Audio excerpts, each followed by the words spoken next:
وقال ربکم ادعونی استجب لکم،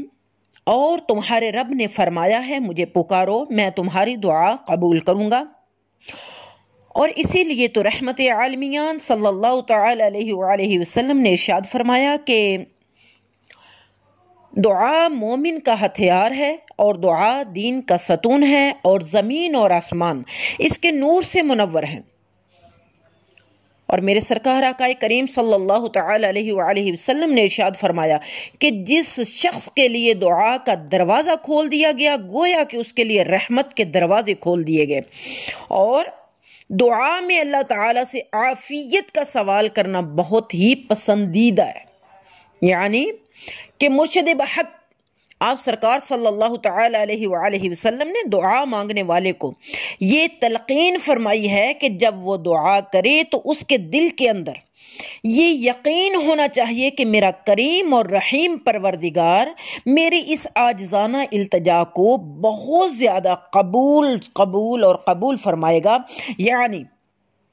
حضرت ابی ہریرہ رضی اللہ تعالی عنہ آپ فرماتے ہیں کہ قال رسول اللہ صلی اللہ علیہ وآلہ وسلم ادعوا اللہ وانتم موقنون بالإجابة فاعلموا ان اللہ تعالی لا يستجیب دعاء من قلب اللہ، یعنی کہ اللہ سے دعا مانگو تو اس یقین سے مانگو کہ وہ قبول کرے گا، اور جان لو کہ اللہ تعالیٰ اس دعا کو قبول نہیں فرماتا جو غافل دل سے مانگی جائے۔ یعنی دعا کی جو قبولیت ہے نا اس کے لیے یہ ضروری ہے کہ دعا مانگنے والا جس چیز کے لیے دعا کر رہا ہے نا اس کے بارے میں اپنی شدت، یعنی کہ وہ شدت کو اختیار کرے اور بتائے کہ وہ کتنا محتاج ہے، تاکہ پتہ چلے کہ اگر اس کی یہ التجا قبول نہیں ہوتی تو اس کو ناقابل تلافی قسم کا نقصان اٹھانا پڑے گا، اور یہ نقصان برداشت کرنا اس کے بس کی بات نہیں ہے۔ حدیث نبوی میں تو یہاں تک آتا ہے کہ جب تم میں سے کوئی بھی دعا کرے تو یوں نہیں کہے کہ یا اللہ اگر تو چاہے تو میری مغفرت فرما دے، اگر چاہے تو نہیں، بلکہ کیا ہونا چاہیے، وہ یہ عرض کرے کہ یا الہ العالمین مہربانی فرما کے ضرور ضرور مجھے بخش دے، میری مغفرت فرما دے۔ اور یہاں تک کہ دیکھیں آج ہر بندہ ہمیں بیمار بھی نظر آتا ہے، طرح طرح کی تکلیفوں میں مبتلا بھی نظر آتا ہے، تو دعا کرتے ہیں تو اللہ تعالی قبول فرمانے والا ہے۔ دیکھیں اگر لیا جائے تسبیحات فاطمہ کو، اس میں بہترین دعائیہ کلمات ہیں، اور آج جیسے کیا کہا گیا کہ جب ہم نماز پڑھتے ہیں تو اب یقین کیجئے نماز پڑھنے کے بعد حالانکہ ہونا تو یہ چاہیے تھا کہ ہم کیا کہتے تسبیح کرتے اور پتہ چلتا کہ کیا انداز ہونا چاہیے، ہمارا انداز ہی ہوتا ہے نماز پڑھی اور اس کے بعد اتنی ہمارے پاس وقت ہی نہیں ہے، اتنی دیر نہیں لگاتے، بلکہ نماز پڑھنے کا فوراً بعد مصلی کو تہ لگائی اور اٹھ کے چلے گئے۔ اور اس تسبیح کے اندر ہے کیا چیز، اس کے اثرات کیا ہیں اور اس کی تاثیر کیا ہے، یہ ہمارے لیے کتنی بہترین چیز ہے، اور اس کے دینے کا انداز بھی کیا ہے۔ حضرت فاطمہ الزہرا رضی اللہ تعالی عنہا اپنے گھر میں ہیں اور شہزادی کونین ہونے کے بعد، جنت کی عورتوں کی سردار ہونے کے باوجود گھر کا سارا کام کاج کر رہی ہیں، کبھی جھاڑو لگا رہی ہیں، کبھی ہاتھوں کے ساتھ چکی پیس رہی ہیں، کبھی آٹا گوندھ رہی ہیں، کبھی جانوروں کو چارہ ڈال رہی ہیں، اور ہر کام کرنے کے دوران میں عبادت کے لیے وقت نکال رہی ہیں، سارا دن کام کرتی ہیں، رات کو نماز کے لیے کھڑی ہوتی ہیں، اور اللہ تعالیٰ کے سامنے راز و نیاز اس کے سامنے کرتی ہیں۔ اب انسان تھک گئی، ان کی تھکن کو دیکھ کے حضرت علی المرتضیٰ نے کہا کہ فاطمہ اپنے بابا جان سے جا کے کہو نا کہ وہ ایک غلام یا لونڈی ہی عنایت فرما دے، مال غنیمت میں غلام اور لونڈیاں بھی آئے ہیں، اور حضرت فاطمہ الزہرا رضی اللہ تعالی عنہا اپنے بابا جان کے حضور تشریف لے جاتی ہیں۔ جب وہاں جا کے دیکھتی ہیں، اب شرم کی وجہ سے کچھ کہہ نہیں پائیں اور واپس تشریف لے آئیں۔ میرے سرکار نے دیکھا، اس وقت صحابہ کرام کے ساتھ بیٹھے ہیں، بعد میں تشریف لائے اور پھر فرمایا کہ فاطمہ فلاں وقت میں آئی تھی لیکن کچھ کہے بغیر واپس آ گئی۔ حضرت فاطمہ عرض کرنے لگی کہ بابا جان، گھر کے کام کاج کرتی ہوں، جانوروں کے لیے چارہ بناتی ہوں، ان کو کھلاتی ہوں، سارا گھر کا کام کرنا پڑتا ہے، میں تھک جاتی ہوں۔ تو علی کے کہنے پر آئی تھی کہ انہوں نے کہا تھا کہ آپ کے پاس غلام اور لونڈیاں آئیں گے، ایک مجھے بھی عنایت فرما دے۔ اور آپ سرکار صلی اللہ تعالی علیہ وآلہ وسلم نے ارشاد فرمایا، فاطمہ تمہیں اس سے زیادہ اچھی چیز نہ دے دوں؟